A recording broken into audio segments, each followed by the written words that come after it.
do you mean? What do you mean by that? By dishonesty?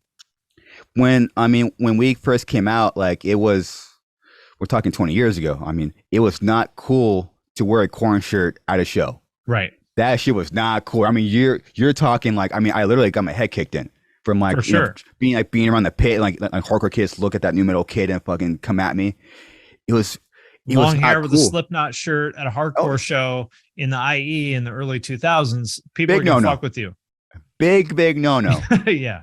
And but we did it, and the very little anything we said, we're talking day one, we've always gave props to the bands that we were inspired by. Day one, no matter who it was, if it was a local band to our hardcore band or bands like Korn and Slipknot, we were fucking so vocal about every band that we either like I personally ripped off or like or were inspired by. And then we came out and it had the copycats. Obviously, like there's this weird energy, like so we're gonna stand by each other. You're not even gonna talk about it. Right. Super strange, and that's like that goes along with okay, well, why are you writing music? That's because I go like, okay, if this is happening, what else are you not honest about?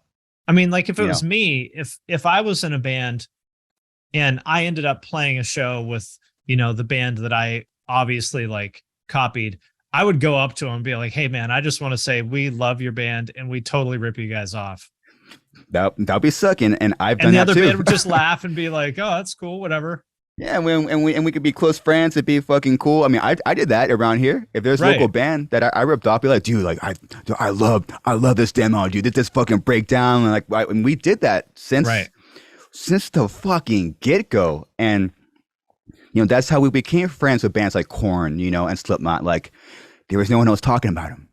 Right. so when they're around us, they're like, oh, you guys been fucking talking about us before anybody, and like gossip. Good word also gets around quick, dude. That's right. Quick. And bands will, if you say something good about a band, it gets to them. And you'll be surprised.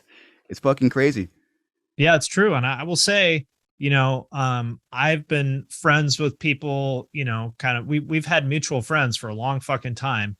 Yeah. And I've never heard anybody say anything bad about you guys personally, in that entire, 15 plus years, which is rare, It is, especially when we were drunk idiots for a while. So it's cool. You're not the only ones. There's plenty of drunk idiots out there. It's cool that we didn't do anything that dumb out there. It's cool. It's always cool to hear that, Well, what do you hear from like the younger bands, the Lorna Shores and, other bands kind of making waves now? What do you hear from them when you cross paths with them?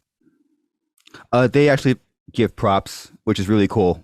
And, they also do it publicly, which is, I think it's a big deal. It's really cool when like Lorna Shore, I mean, name it, dude. They'll like, we watch shit. I'll watch them like YouTube stuff, and they're talking about our records. I'm like, damn, that's fucking cool, guys. Thank you. I mean, that is so simple. And then I talk about them as much as I can. It goes both ways, and it's just cool to get like that honest respect. Yeah. It's all it is. I mean, again, and I'm older, so it's kind of funny now. Like, I'm just so different now. I mean, back in the day, I was so bitter and dumb about it. Like, fuck those guys, fuck that band. But now it's like, I obviously want them to be successful if they want to be worried about it or not. But same with the new bands. When you're younger and you're not, you haven't like made it to the top of the mountain yet. You're worried if someone else is succeeding copying me, will that hold me back? And that's a reasonable thing to worry about, because sometimes there is a band that establishes a thing and then some other band comes along and copies them and ends up becoming more successful doing that. So, yes, I don't think that's, I think that's a natural thing to feel threatened by. Yeah. And that stems from, that just means like, oh shit, I got to work harder, or that will, if you're bitter, that kind of exposes like your lack of worth ethic and you having to evolve. Right. Basically what it is, I'm lucky to be older and not as dumb as I was back then, and kind of have like this look back and oh, that's why I was like that. I was afraid to evolve. I was afraid to work harder. Right. And I was afraid these bands were going to take what I had. It was fear. It was just me being, a bitch, and like, oh shit, I was just young and afraid to work harder and evolve with the times. And Right. I wish I, obviously, you know, you look back and like, man, I wish I, you know, had this perspective back then. I could have worked harder back then and had a clear head and stuff like that. But, you know, obviously that's how we learn, right?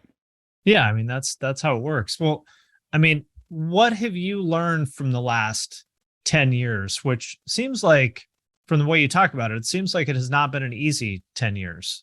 No, it's been the worst. Literally like the worst. I mean, obviously, again, I always say I'm lucky to be in a band. I won't want to do anything else. But I mean, there is a reason why we're still here. You know, after all that, we're still, guess we're getting the buzz again. Like we're kind of reliving